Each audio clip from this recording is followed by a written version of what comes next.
Hey, Camille. Hey, Cory. How's it going? Good. Now that we've almost officially survived Maycember again, it's come back around. It's come back around. It's been a hot minute since we dropped a podcast. Hasn't it? Yeah, we were a month busy. We had graduation. Yeah. And who knew that graduation was like 27 activities and 50 days long? Right. It's been a minute since we were involved in a graduation. Yeah. We served on a couple of committees, and it was fun to get involved. But you're right, it was a lot. Yeah. And then an event happened during all this too. I had my appendix out. Camille had an appendicitis, so we had to reschedule our guests, including our guests that we'll introduce here in a moment today, and we had to get everybody rescheduled. But it has definitely been Maycember. Mm-hmm. Yeah, that's crazy because you know what? I was thinking when our oldest graduated, I had a kidney stone. What is with graduation? Right. Irony. We're done. The irony of, no done. more. We're done. We're going to be more. empty nesters. Yeah. Here pretty soon. So Sophie will leave in the fall for an LDS mission. And yeah, that'll be awesome. Yep. Well, speaking of, you stayed positive during the whole thing. Yeah, right. I never saw you get negative at all. Well, when I was on painkillers, that was a good time. Yeah, it was a great time. Great time. Yeah, right. Who doesn't love a little Percocet in their diet? No, pain is interesting, like when you're hit with something like that and a surprise and you have the stress of everything and you kind of react differently and you're not always the most positive and you have to address whether it's the pain or your just life. But at least you can put a label to it, I guess. Yeah. Well, speaking of positive, should we introduce our guest? Yeah, I'm super excited to talk to him. Mr. Positive. There's only one person in this world that can talk as much and faster than Cory, and that would be this guy. So our guest is Josh Rebholz. I've known Josh for a long time. We former colleagues in collegiate athletics.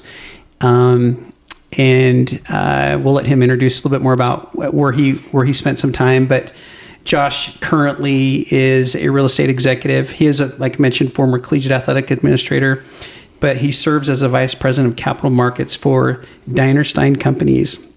He leads their Los Angeles office, and he oversees capital raising efforts for the firm's multifamily and student housing, and oversees all the development funds. Before transitioning to real estate in 2024, like we mentioned, he spent over 2 decades in intercollegiate athletics, and most notably, he spent 13 years at UCLA as Executive Senior Associate Athletic Director.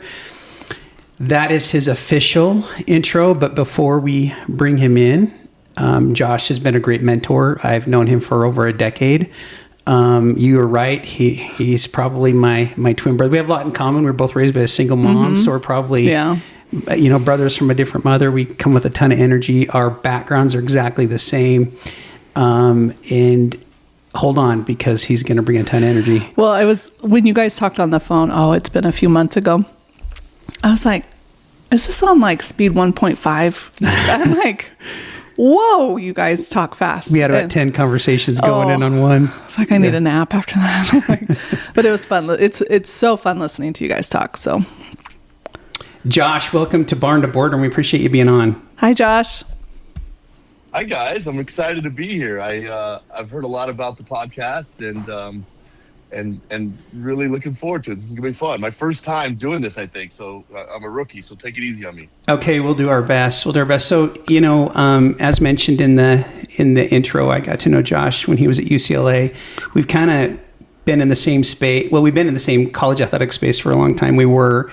But we were in the same conferences. We didn't even know it. He was in the Big Sky when I worked in the Big Sky. He was in the Mountain West when I worked in the Mountain West. Then we finally got to know each other when he was at UCLA and I was at Utah. Tons of energy.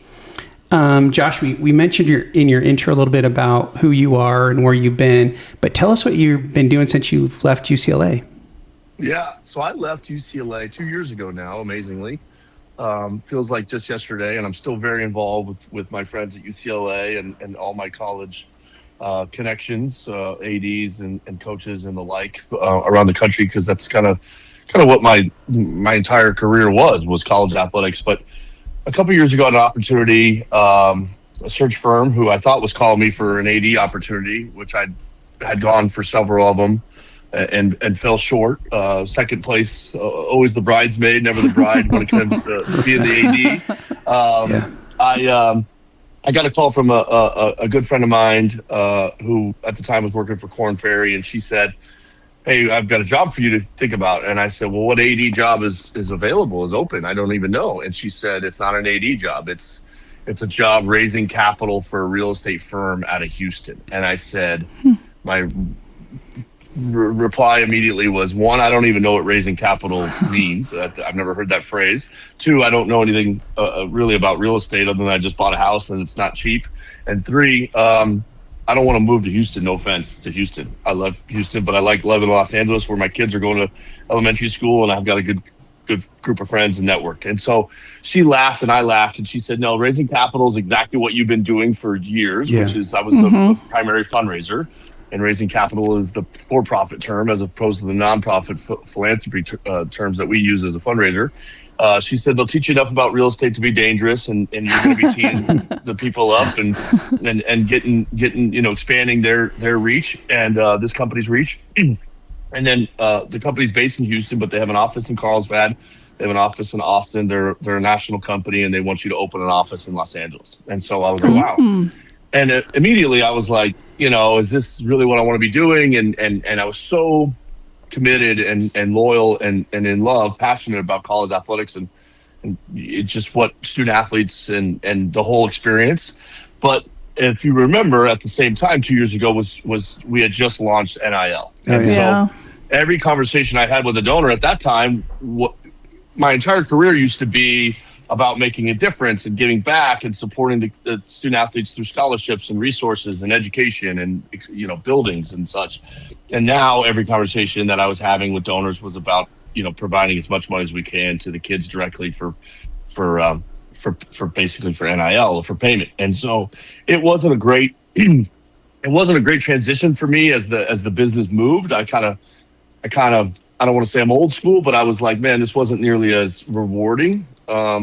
And so I listened a little bit more out of this other opportunity. Then I met with the team and I met with the ownership and the staff, and I went to Houston and I fell in love with the people. And so I said, you know what? I'm mid-40s. I've got a family. I've got 3 kids. I've got to make some money. I need to maybe there's a fork in the road. And I called a lot of my mentors, a lot of ADs in the country.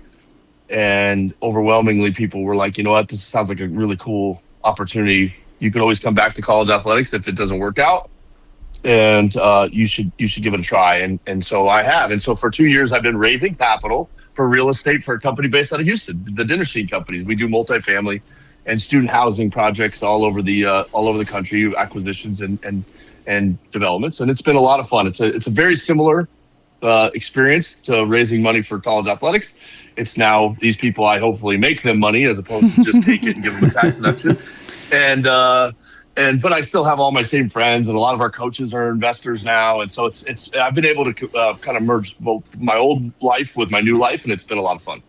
It's very similar, Josh. We've talked, obviously before we jumped on this podcast, but very similar. NIL, we are old school, and the reason we got into college athletics and what it is now, and not in a bad way. It's just different. And you're right. I mean, we used to be able to go to donors and say, "Hey, let's get your name on this. It's a legacy move, and we want you to be remembered for." And now the conversations are different. And just like you, including you, still talk to my peeps in the industry and the challenges that are there, but you went into raising capital. I went into long-term care pharmacy, and I couldn't even spell Tylenol. So, right. And so right. Get it. But it's always in our blood, and is to our listeners. We joke we have at least one, but you can tell Josh has a lot of energy, super positive. One of the cool things though is when I was at Utah and Josh was at UCLA, like mentioned before, we were able to work a lot through the Pac-12 and get to know each other's staff. I've got to tell you about the culture though at UCLA at the time. So Josh and UCLA came and played football at Utah, and we had just finished. It was we just had the grand opening. It was the first fall of the Utah football complex, and Josh reaches out to me the week before and says, "Hey, Dan Guerrero, who was at the time the athletic director, amazing human being at UCLA, we'd like to come and maybe bring a few donors and walk through your new facility, your new football facility." Sure, absolutely, no problem. So we're giving that tour, and I actually tripped and fell, and I'm not a small guy. I mean, that's like on the Richter scale, right? And I tripped and fell, and some people from UCLA, some people from Utah helped me get up as we were in the football facility. But this won't surprise you, Josh, but I got a handwritten, about a week and a half later, handwritten thank you note from Dan. Wow. Mailed to me. And I thought, that guy gets it. And now I can see the culture at UCLA and in Josh's staff, you could see it. Very positive. So Josh, that probably doesn't surprise you that Dan sent me a handwritten note, does it? No, it does. It does still to this day surprise me, but it doesn't surprise me, if that makes sense. I mean, he's always. We actually had a text chain yesterday. Was Memorial Day weekend, or this past weekend, and I got a text from Chris Icoy, the current CFO at UCLA, and to Dan and I, because I guess it was 10 years. One of those photos popped up on Chris's phone or whatever that says, "Hey, 10 years ago on this day, we signed the largest shoe and apparel deal in the history of college athletics," which, by the way, will probably forever stand as the biggest deal with Under Armour, the $280 million deal. And, yeah, it will. and Dan's comments was like, "Man, what an unbelievable team that got this done. We'll go down in history. No team," he's talking about our senior team that worked on the deal. "No team better assembled to do, something so amazing." And I just read this text and I'm like, he just always says and does the right thing. Dan just always was one of those leaders. And he was an aspiration, and I wanted to be like Dan. I wasn't Dan by any stretch. I mean, I certainly was louder and much more aggressive than he was, but we were complemented each other because I could push him to kind of think outside the box for us at UCLA a lot of the times. And then he also, more importantly, helped me stay within a, kind of a framework that made sure that integrity was always a priority and doing things the right way to how we handled other people and how we handled our staff internally and how we handled folks externally was always the right way. And he used to say, "We want to win. Yes, that's our goal, but we're not going to compromise doing it the right way to win." And we never did. And we probably lost games and didn't win as many championships, even though we won a lot of Pac-12, Pac-10 championships when I was there. Now they're winning a lot of Big Ten championships. UCLA is a remarkable place. But we probably left some on the table, as they say, because we didn't cut corners. We never would and never did. And I don't think that school ever will. And that's what makes that place special. But Dan is a really, really remarkable leader and man. And I considered him like a second father. He did a lot for me individually. Well, when I received that, I remember thinking, I don't do that. I'll send stuff to a donor. That seems almost transactional, but just to say thank you, for taking a few minutes. And so here's one of the icons of collegiate athletics sending me a thank you note for my time. And so that we want to talk a little bit about, being positive and what would you say are you're super positive. In fact, before we got on this call, I'm like, I've never seen you down. You're like, well, I can be down, but I'm like, you got a good game face. Why is it personally so important to you, Josh, to bring it's a positive energy. It's not just an energy, but it's a positive energy. Well, it's a really good, thank you for saying that. I'm glad that some people do notice it. I wish my kids were more attuned to it. I've got 11, 9, and 6-year-old, and I tell them every day. They'll get there. They'll get there. I tell them every day, going to school or going to sports or being with their friends or whenever they're in a funk, which we all are in at times, it's inevitable. the two things you control, and I learned this a little bit with Coach Wooden and the Pyramid of Success, the two things that you control the most, and really all the things you can control in your life, is your attitude and your effort. And for me, I grew up in a single family, a single mom, older brother, 9 years older, so he was kind of out of the house by the time I was growing up. And my mom raised me. We didn't have much money. She worked her tail off as a small business owner and self-employed, and so we didn't have a lot of extra things. And quite frankly, I think back on it, and I tell my wife and my kids this now, is, my mom wasn't the most positive person. She really wasn't. And I don't know if that maybe shaped it for me, but I am absolutely committed and addicted to staying as positive as possible in every scenario. One, I think you got to look at yourself in the mirror in every situation and see what you could have done differently to impact the situation, whether it be in a better way or a worse way. So I think you got to take a lot of accountability. And if you do take accountability, the second thing that you should do is really portray and not fake it till you make it. I don't agree with like the bubbly, everything's great attitude, because it's not true. I mean, it's not realistic to have everything be great. John Gordon, who done an amazing job, he spoke to us at UCLA, and we've read he's got a million great books on positivity. He'll talk about it in there. Like The Energy Bus is an awesome book to read about it, just from the standpoint that there's going to be people in your life that aren't going to be very positive, the energy vampires or whatever you want to call them. And those people aren't going away. So it's how do you react to them in a nature? How do you think positively would not be unrealistic. I mean, things are going to happen, and you got to be prepared for those too. It's not all going to be roses and rainbows, but at the end of the day, you can impact others. And that's what I learned, Cory. In college athletics in particular, a lot of people didn't make a lot of money, as you know, and so they worked long hours. They worked every night. They worked every weekend. You and I think that surprises a lot of people. And obviously, Camille knows, but I think my family was like, if you asked my mom, what does Cory do? He just goes to games, gets great seats, and probably makes a ton of money. Yeah, that's it. Mommy got it, nailed it. Anyway, sorry, keep going. Yeah. No, you're right. And people didn't realize that, one, we go to all the games, yes, but I don't remember seeing 10 minutes of a game. Right. Running around. Yeah. Right. And yeah, you had some perks. No, don't get me wrong. We got to, our kids got to go to practice, and we had experiences with these student athletes that I'll never forget. Right. But at the end of the day, I remember, a place like UCLA, which cost of living in West Los Angeles is pretty high. I don't remember. I mean, when I left UCLA, I oversaw all of external as well as football, women's basketball.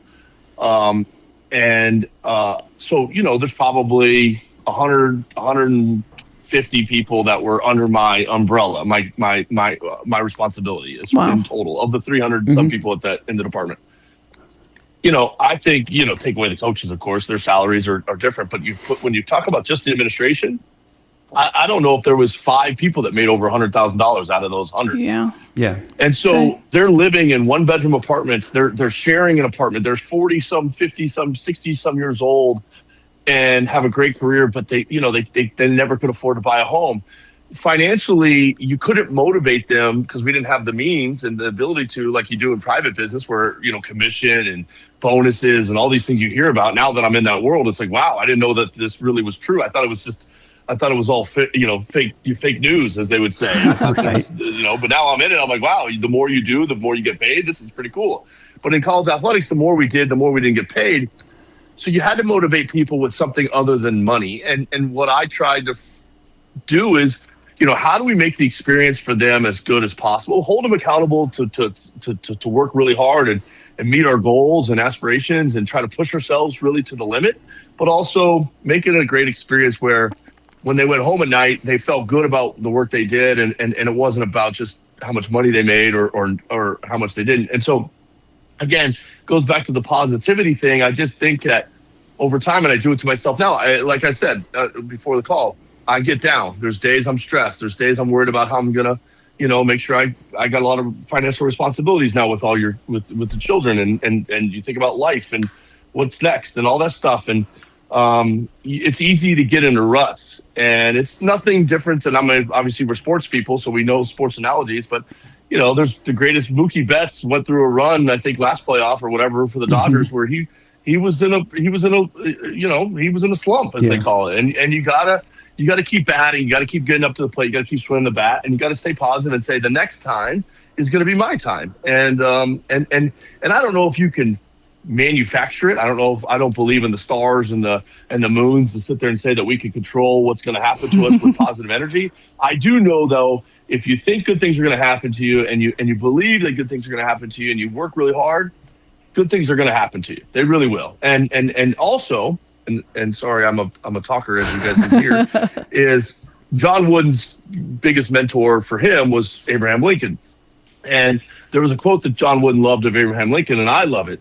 And it says, if we magnified blessings as much as we did disappointments, we'd all be much happier. If we magnified blessings as much as we do disappointments, we'd all be much happier. And I think about that all the time. Every time, if you get a flat tire, that's all you talk about all day. Oh man, I got a flat tire. It was the worst experience. I was on the side of the road. It took me 5 hours to get to church. But you don't talk about the 300 things that happened that day that were great. Your coffee was hot. It was on time. Yeah. Your breakfast tasted good. You got a call from a friend that you hadn't heard from in a while. You got a great kiss from your wife as you walked out the door. Your kids give you a hug that you were the most important person in the world, which to them you are. I mean, you don't think about those blessings. You think about that one disappointment. And if we just change our mentality, doesn't mean the disappointments are going to happen. They are, but just why do we magnify those greater than the good things? We just naturally do. It's really interesting, human nature. But if we think about that, I think we can be much more positive. So that's my attitude. Yeah, and I loved everything you said about attitude and effort. And I think from a financial standpoint, because that's where I go all the time, is that's hard to put a dollar to, right? Like that's hard to assign a number to, as it is the mistakes and the costs of things. So how do you magnify those blessings when you're out now fundraising for capital? Like, what do you do in that situation? Camille, it's a really good point, because that's one of the things I continue to struggle with. Even 2 years in, I talked to my CEO, Brian Dinnerstein, who's an amazing guy. And I said, I got to be honest with you, Brian. I said, I loved college athletics. I could go to a donor's house or sit in their office or wherever you meet with them at a restaurant, and I could talk about the greatness of UCLA, the greatness of Missouri, the greatness of Wyoming, the greatness of Portland State. And I could really sell them, and I believed it. Like, I was passionate about intercollegiate athletics. I was passionate about our student athletes. I was passionate about, we were like, I grew up a Cubs fan. Growing up in Arizona, because that's when we had WGN, and that was the only games on TV back then. And so I loved the Cubs, and they were the lovable losers. I mean, they never won until they won a World Series. I know kind of recently, but forever they hadn't. And so it was always our year. That's kind of what we always, with the Cubs fans would always say, this is our year. And that's college sports. Every year you got to start over, and you get to say it's our year. We're going to go out and have a great season, win a conference championship, win a national championship, whatever it might be. And then I get into real estate. And quite frankly, I don't feel the warm and fuzzies about apartment buildings and student housing that I do about our student athletes. I mean, it's just not the same. And so one thing that Brian Dinnerstein told me, and I actually really appreciate this, and it's growing on me as I've gone through this business, is one, people need places to live in this country, and there's a housing shortage, and it's a real issue. I mean, the average home buyer now is 40 years old in this country, which is crazy. First-time home buyers, 40 years old. And the American dream of going to college, getting a job, marrying somebody and starting a family and buying a home, like, it's really unrealistic for a lot of people. And not just like in Los Angeles. I'm talking about in Salt Lake City. I'm talking about in Denver. I'm talking about all over this country, Iowa. Yeah, it's expensive. Yeah. And so, my boss prides himself on building really good, nice apartment buildings that people can live in and raise a family in and have a high quality of life. And so that's growing on me. But to your point, Camille, for real estate, I think anything you're selling every day in anything you do in life, whether it's, whatever business you're in, you're some sort of sales. And to be a really good salesperson, and Cory was really good at this too, is you gotta believe in what you're selling. If you're gonna sell pizza, you gotta think that's the greatest slice of pizza that you've ever ate, and you gotta display that, or just to kind of explain that or convey that, I should say, to your customer. And so for me, it's a little different in the investment world. but I work for a really good company that's been around for a long time. And so I always, like, I was with investors this weekend down in Newport Beach, and I was like, these are really good human beings. They're really good people running this company. They've been around for a long time. They made a lot of people a lot of money. Like, this is a good company to hitch your wagon to. And so I'm passionate about the people that I work for, the company that I work with. I'm getting passionate about that. But yeah, I'm not nearly as passionate about a 2-bedroom, 2-bath apartment that I was, the starting linebacker who I knew his family and his history and his story, and he was a great kid. So it's a little different dynamic in that standpoint, but yeah, I work at it every day, because I think people, I learned this. I thought this was not going to be the case in the private space that it was in the public. I knew people gave to UCLA or Missouri or Wyoming or Utah or wherever because they cared about the school. They do. They're passionate about the place that they support. I thought it would be, that's emotional tie. I thought investments would be transactional. I thought it would all be about what's the rate of return, what's the deal look like. You might as well put it through a computer AI situation and they can make a decision for you. It's so far from that. It's still about people. They want to invest in somebody they trust and believe in. The numbers are the numbers. Yeah. They want to invest with people that they really trust and like and want to be around. And so my personality bodes well in that space, because that's what I care about is people. And so if you want to just talk straight numbers, it is anybody can sell it. But if you want to talk about we're gonna take care of you, we're gonna do the right thing for you, we're gonna get to know the principles, and these are good people. All that stuff has really been fun to be able to sell that in my new space. Josh, as you've been talking, I've been thinking about, I don't even know if Camille knows this, but when you first leave athletics, there's a homesickness. Is that a fair way to put it? And because it's in your blood, like it's still, I went to a spring game, college football game in April, and I was in the stands, and I thought,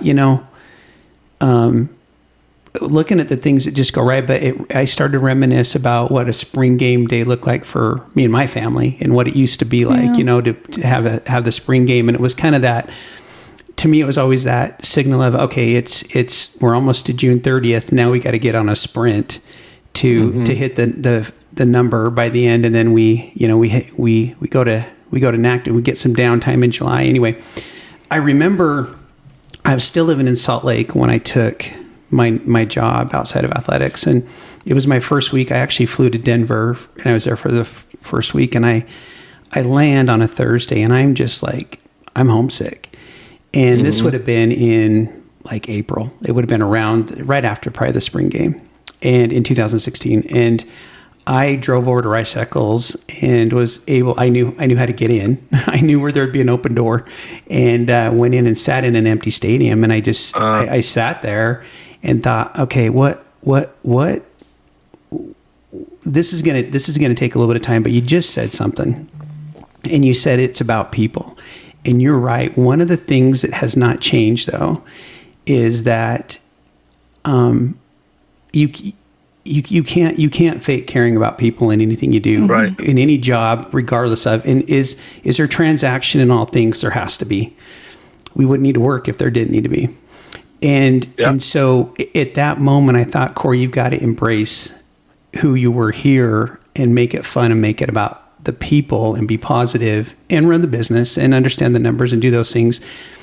And I think that's so critical now. And I'll be honest, Camille knows a lot about the company I went to. It wasn't a super positive company. And you said I had to kind of chuckle, and Camille pointed at me, you're like, I like to talk a lot. You just said that.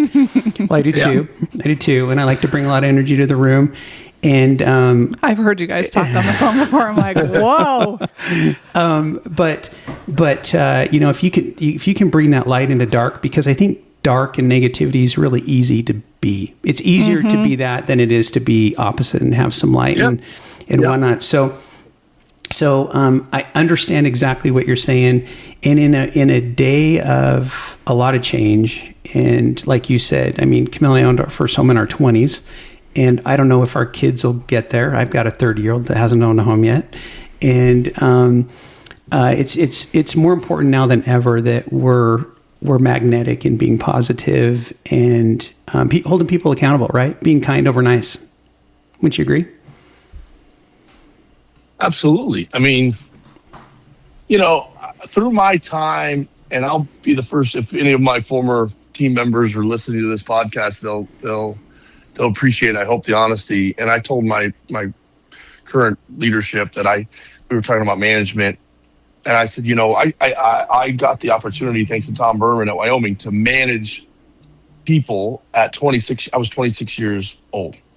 And I am a high motor, high energy, high aspiration person. And it doesn't change. It's just how it's for whatever reason, how my mom, raised me to be. And so when I got to Wyoming and I'm 26 and I never managed anybody, I mean, I went from a associate director of development at Mizzou where I didn't, I was 400th on the totem pole, to then being a associate AD at Wyoming where I was, on the senior team and I oversaw a group of, 10 or 15 people or something. And I mean this, I say this not in a proud way. I'm very disappointed in myself to look back on it, but within the first 6 to 12 months, I think of the 10 people I maybe oversaw, half of them left. And it was because of me. I mean, it was. They love Wyoming, but they didn't want, I was hard. And I led them like I was taught to lead, which was how I was coached in football. That was my most recent leadership kind of. Tom Berman did a good job with me, but I'm still a football mindset. You yell at somebody, that makes them run faster. That's how I believe to manage. And that's what I did. And it was disappointing because I was hard on these people. I held them to the same standard that I held myself, but for some people, they don't want to, one, they're not wired the same way. And so they don't resonate with that. And two, some people are okay, with being okay. And that's okay too. I learned that through a bunch of leadership classes, ended up getting my master's in a leadership program at UCLA. I talked to a leadership psychologist and who taught me that, not everybody's going to be the same as you. And that's a good thing. You don't want 10 Joshes running around. You want somebody that compliments you. And as I mentioned earlier with Dan Guerrero, me and Dan were very different. Me and Martin Jarman were very different. Me and Tom Berman were very different, but I hopefully did things that they didn't do. And I know they did things that I didn't do. And so, over my career, really, when I got to UCLA, I started to put much more of an emphasis on my leadership style, and I had a lot of issues. I mean, over time, I had a lot of conversations with HR people because I was hard. I was hard on them because I wanted to be great. I used to say I say that to my kids now, but I want to say that to my staff. And you guys want to be great? Let's break records. Let's raise more money than anybody's ever raised. Let's do things that nobody's ever done. Every criticism I got from a fan, I jumped on our staff about, like, hey, we can't let this happen, and quite frankly, it wasn't. I had a lot of conversations now that I'm gone from UCLA with some of my former staff members, and they say they mean this in a positive manner, and I do think it's a positive, even though it's not the greatest thing to hear. Like, one of our staff members saw me at a basketball game this last year, and she said, man, I miss you. And I miss you come down to the office and you'd be, let's go, everybody, let's fire it up. And everybody, your energy was great and contagious. And she's like, and I will say this, you were the hardest person I ever had to work for in my life because you were relentless, but you also made me be the best I could be. And so, it's a positive and a negative. Like, I was like, man, I don't want to be known as like, you want to be people's friends.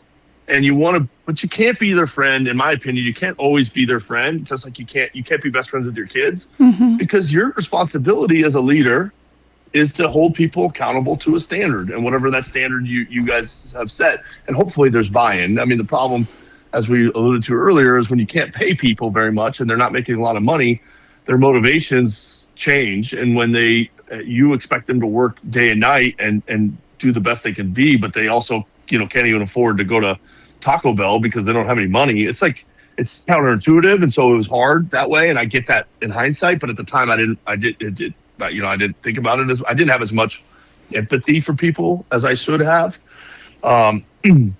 So as I've matured, in fact, I partner now with a guy in my office. Me and him run the capital markets team for our company, and I hired him from USC. He was a former athletics fundraiser, a recovering athletics fundraiser, as we call it. Right. He left USC. We hired him away from USC. Great guy. I worked with him for a little bit at UCLA when I first got there. He was at UCLA, and then he left. And we had a hard conversation, me and him, before he took the job. To one, he was nervous like I was about leaving college athletics, and what does that mean, and what does it look like? And so it's a very nerve-wracking experience. And you question a lot of things. But we sat down for breakfast, and he said, "I got to ask you a really direct question." I said, "What's that?" And he said, I thought he was going to talk about how is this company going to be? Do we feel comfortable that we could do what they're asking us to do? Yada, yada, yada. And he said, "Josh, when I worked for you at UCLA," this is 12 years ago, by the way, I was 30 years old, and he was 27 or 26 or whatever he was. He says, "When I worked for you at UCLA, you were a jerk." And I was like, "Whoa." And he's like, "I don't want to work for a jerk. Like I'm past that point in my career. I'm not going to come work with you if you're going to be a jerk to me." And I laughed a little bit. I mean, it was great. It was really direct feedback. And I give him credit for asking it, because I didn't even think about it. And I was like, I kind of laughed, and I said, "Scott, first of all, number one, thank you for asking the question, because I appreciate it. Number two, I would hope, and I think I have matured since 12 years ago or 13 years ago, right? I mean, I've gotten better over time. And thirdly, we're partnering in this new venture. I'm not your direct supervisor. It's a different situation and scenario. We're out raising capital. I want you to be successful. Your success is my success. We're going to take this on together as a team." And I went home and I thought about it, and he was like, "Okay." And I said, "I'm not going to be like I was when you first started working at UCLA. I'm just different. I'm better. I think I'm better now."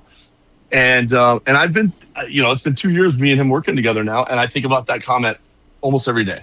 And sometimes I'll say something to him, and we're in the business of raising money, so it's like you have a record. You either won that week or you lost based on whether you brought in money. And so it's not very hard to identify whether you're doing well or not each week and each day. And so, we've had bad weeks, we've had good weeks. And when we have bad weeks, I'll catch myself writing him an email like, "Hey, we got to have a better week." And then I stop myself. I'm like, first of all, just go down the hall and talk to him, because sending an email, people read it a certain way and they don't know the tone and they don't understand. And he may say, "Oh man, I'm already down on myself. I didn't have a great week, and now I got this email from my supposed partner who's, whatever." And so it's so great, because every day I'm having a bad day, I'll go to him and he'll help get me up. And every day he has a bad day, he'll come to me and I'll help bring him up. And we've got this really cool partnership, but we've had this emotional, transformational time in our life where we've been together now for, we've been friends for a long time, and we've worked together 2 different times. And I've just learned a lot about leadership. You said it right, Cory. You got to lead with kindness. People got to know that you love them, and you care about them first. If they believe in their heart that you care about them, truly care about them, they'll be willing to work harder than you anticipate them working, because they want to do well for you and for themselves. If you lead with aggression and yelling and screaming like I used to, people, they don't want to be around you. They're scared. It's like a dog, if you yell at your dog all the time, they're going to cower down. But if you love your dog, you got to hold your dog accountable. Can't let him jump on the table, right? I mean, It is what it is. You're going to have to yell at him every once in a while. But if your dog believes in you, that you love them to death, they'll be loyal to you to the end of the time. So it's kind of how you have to lead, in my opinion now. Absolutely. I didn't know that 20 years ago. Josh, I know Camille has a question. I'm cutting her off. As we kind of get ready to wrap things up, and I know I want Camille to get her last question in here. Do you want to ask that real quick before? No, go ahead. Okay, you go ahead. So, Josh, wow, this has been amazing, and I've actually I got to be honest, I've kind of zoned out, and I'm going to tell you why. So I was raised by a single mom. Went on to play college football. As you know, the stresses of the business, we can blame the business, but really it goes back to our attitude, our effort, like you mentioned, that Coach Wooden taught. I remember we'd played USC and coming back on a Monday, and my number two, basically my brain, she quit. And she says, I don't really care for you. I don't think your staff trusts you. And you're going to understand the story. So probably 4 or 5 months. So she quit and that day. And so 4 or 5 months later, I'm at PacNet. And I am getting into a elevator, and there's two gentlemen that are getting on the elevator too, and I don't know who they are, but they started talking about basically that they had gone through the same thing that I had gone through, and so I kind of had a night of darkness. But the day she quit, I called my mom. I did. I'm stuck in Salt Lake traffic. I'm about Clearfield on I-15, and I'm like, Mom, can you believe this? And she goes, I actually can. You're kind of a jerk, buddy. I don't know what's going on with you, but your ego is like through the roof, and I don't know what to do. I've been meaning to talk to you about it, and so now I feel like, wow, mom got me. So I get home and I tell Camille this, and Camille says, well, could you work for you? So she knew too, right? And so it's an interesting story that we're very similar. And doppelgangers. As I talk to more people in the industry, I find out that a lot of us had these same similar experiences. What I think is so cool though, Josh, is that you caught it, right? And you said, okay, this is on me. Because at first when she first quit, I was like, well, that's your problem, not mine. And so, and Camille will tell you that the other thing too is that there was a disconnect with me at my house too. Even, it was like I could be at a kid's baseball game, but I was on the phone, right? Sure. And why aren't the tickets in will call? And I'm getting phone calls about it and things like that, right? And so constantly, I remember being on a vacation, and Camille's like, "I'm going to throw your phone in the lake," and I'm like, "Don't do that." But so it's just been so cool to sit here and just kind of look inward and go, "Oh my gosh, like this has just been crazy." Camille, did you have go ahead, Josh? Go ahead. No, I was just going to say, I mean, your point about our previous profession is so true. And again, I think, everybody, Dan Guerrero used to say, I have the easiest job in the world because everybody tells me how to do it. And, no kidding. Everybody does. And college, everybody. And I used to laugh. I mean, I tell donors or whatever, you work at State Farm Insurance. Every time you underwrite a claim or you write a new policy or whatever they do, somebody's not sitting there criticizing and critiquing it. What you could have done that math a little bit better or worse or whatever. Like and in sports, we are constantly critiqued. And so the pressure was immense. And you're right. I mean, if you were good at this business, which there's a lot of really good people in the business, I think, you never turned it off. Like I never in 25 years put an out of office on my email because I was never out of the office. I could be reached when you're in donors, call you on a Sunday at night and complain about your basketball team or your football team or a decision that was made or whatever, or they just want to call to talk about what's, the highlight of the future or whatever. You got to be on. And so, your sacrifice. I mean, especially with the coaches. I mean, I used to spend hours on the phone with our coaches, all of our football coaches and basketball coaches.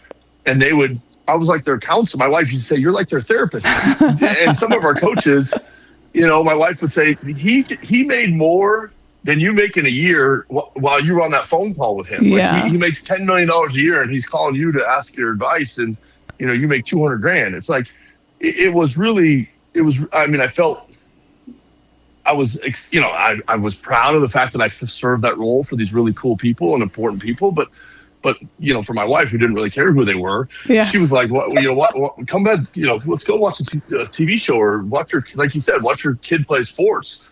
I wasn't a dad. I was a college athletic administrator that happened to have kids and a wife. I mean, now I'm a dad first. I take my kids to school. I pick them up every day. The phone doesn't ring. My company's based in Houston, so I'm out in LA. That's a 2-hour difference. By 3:00, my phone doesn't ring. I don't get an email on the weekends. My bosses don't. A holiday is a holiday. It's so much different. And I'm not saying, I do miss. I don't.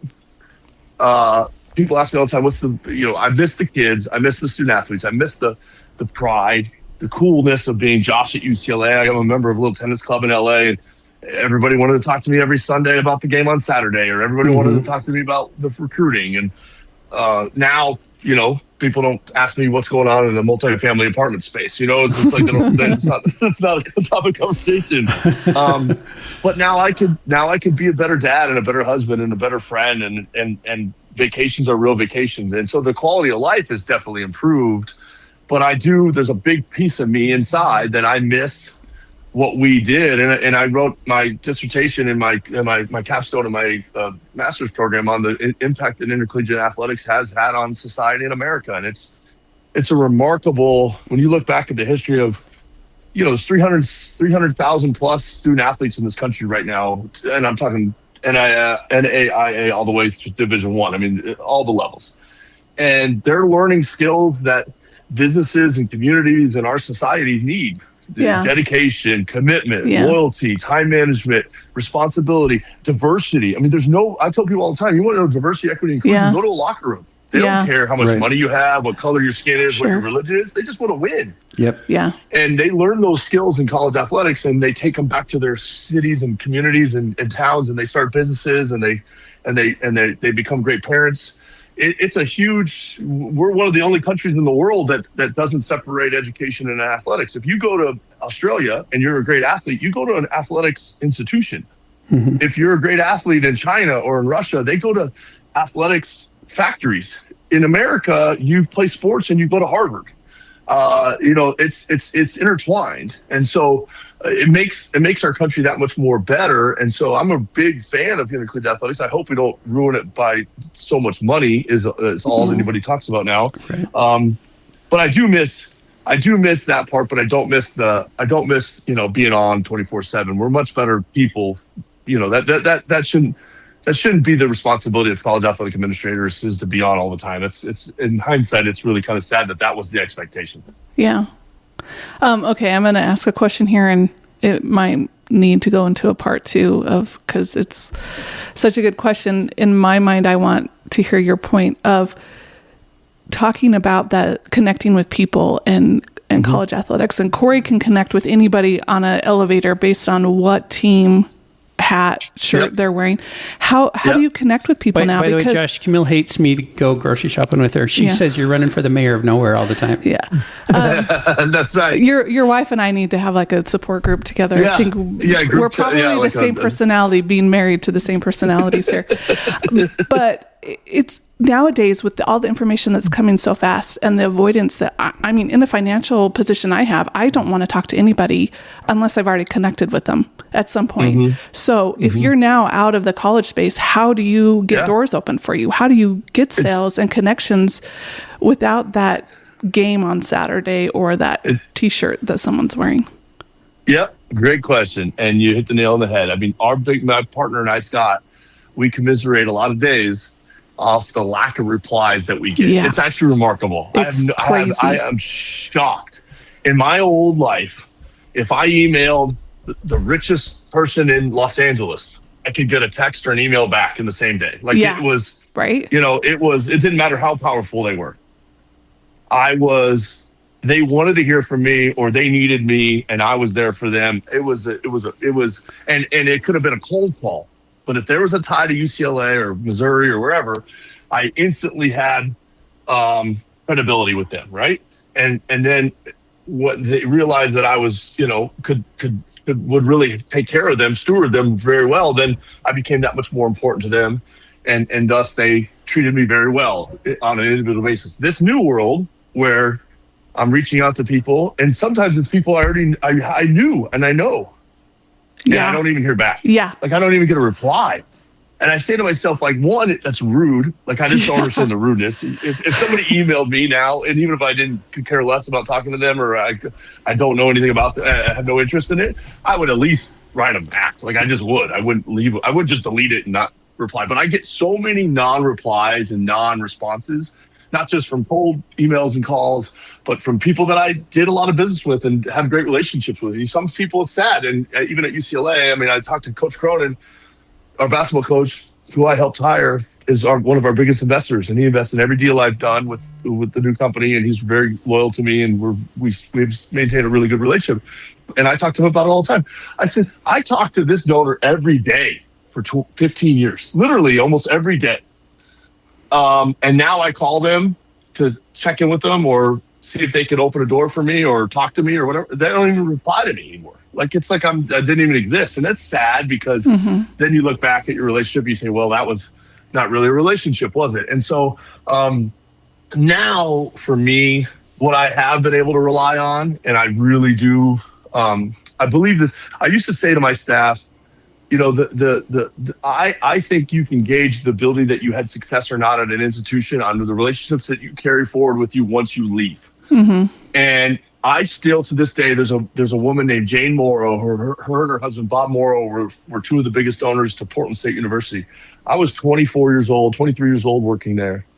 I'm now 45, going to be 46, so that's 20-some years ago. I still, to this day, Bob's unfortunately passed away, but Jane sends me a Halloween card every year and an update with their dog, a picture of her dog, and how, you know, she's got to be in her 90s, I think now. I mean, they weren't, you know, they weren't spring chickens when I knew them 25 years ago. Now I know that she's, you know, and I think to myself, there's no reason for her to send me a card every year to think about me, but I made an impact on her and her husband, and they made an impact on me.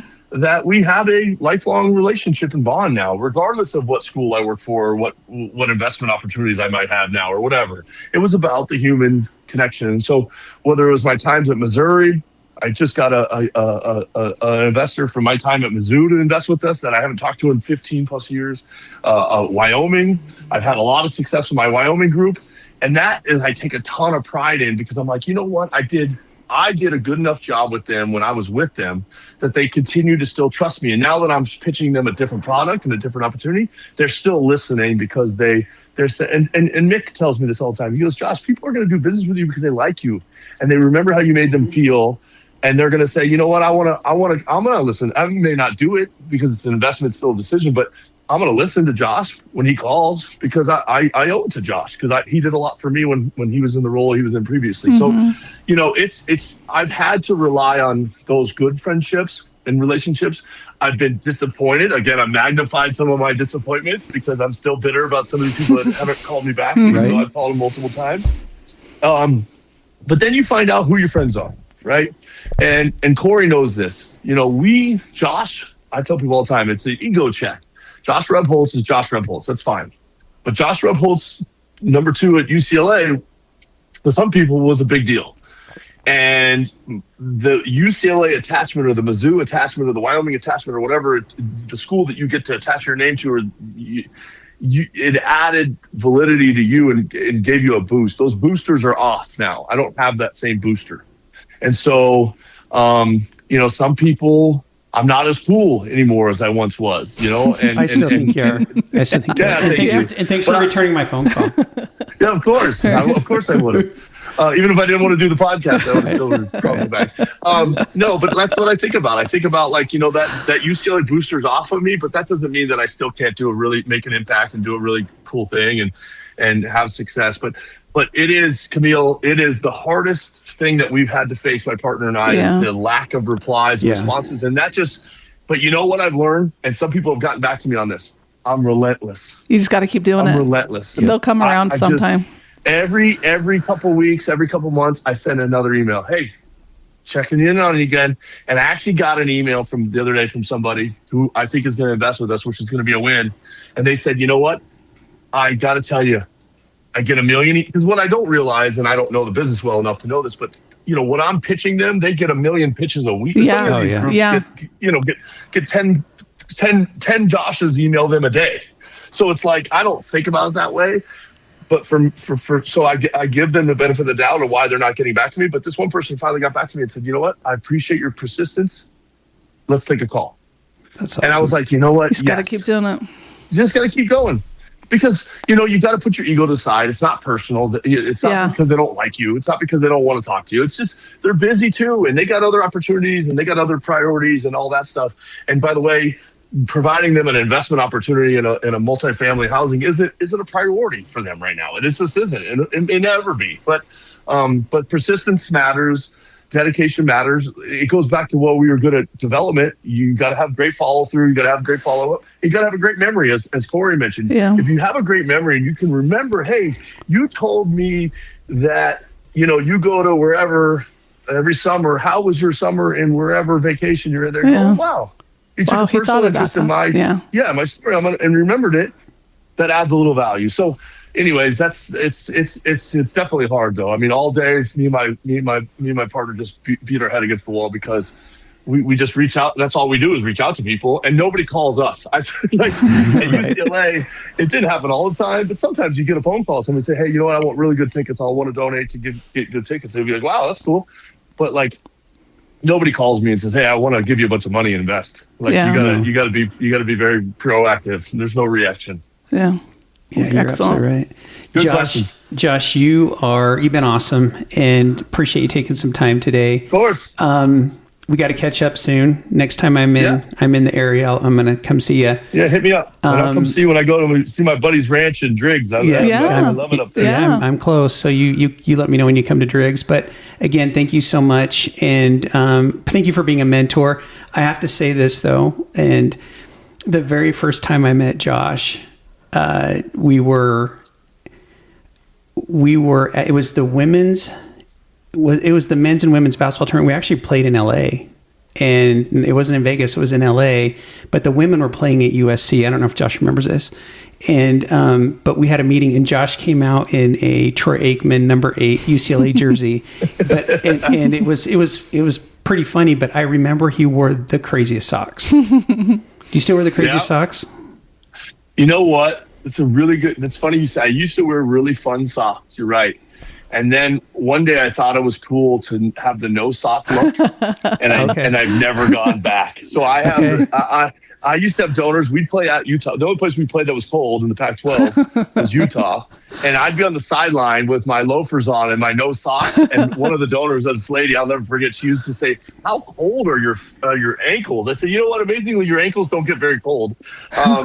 But I don't wear socks anymore. I have the no-shows, and I'm a no-show guy too. Nice. I don't have any long socks. If I have to go to a wedding, I have short socks even for that. It doesn't make it. It probably looks goofy. Well, good for you for being a trendsetter. Yeah. Josh, thanks so much, and we'll chat with you soon. We appreciate you. Thanks, guys. That was fun. Appreciate you. Bye-bye. Bye. So, Camille, what did you think? It's just awesome talking to Josh. As he was kind of finishing up there, I was just thinking the cowboy code that I feel like he emanates is take pride in your work. Mm-hmm. Because just of his change in how he led people and his relentless goal setting and, just changing job industries as tough as it is, and right. to stay positive and all that. It's just such good. You got to be relentless and take pride in it and just keep doing it every day. Yeah. He, Josh he's one of those people, and we need it now, is that he can walk into a room where things are kind of gloomy, mm-hmm. and it flips real quick, and there's some life in the room, and hey, we got to lick our wounds. And I that's work. That's the athletics background. He played college football, and so he and then he went on to be an administrator, and you win games, you lose games, and sometimes you have to come in and say, hey, we got beat, and we got to pick it up, and let's start looking towards the future. We can't really look back. We can learn from it, but super positive, and just a great human being. And I'm sure he's super successful. It sounds like he's doing a great job in what he's currently doing. And funny. Yeah. We didn't quite catch the humor, but I have to tell you something. Him and I both like to get people to laugh. Yeah. It's about getting people laughing. Yeah. That's fun. Well, Camille, we talked about graduation. We talked about an appendicitis. It's time to graduate those cows to the summer pasture. It is. And we didn't talk about the weather, though. No, don't. Yeah. What are you going to enjoy tonight, though? The sunset. That sunset. Hey, thanks everybody for joining us. We'll see you next time, and thanks again, Josh.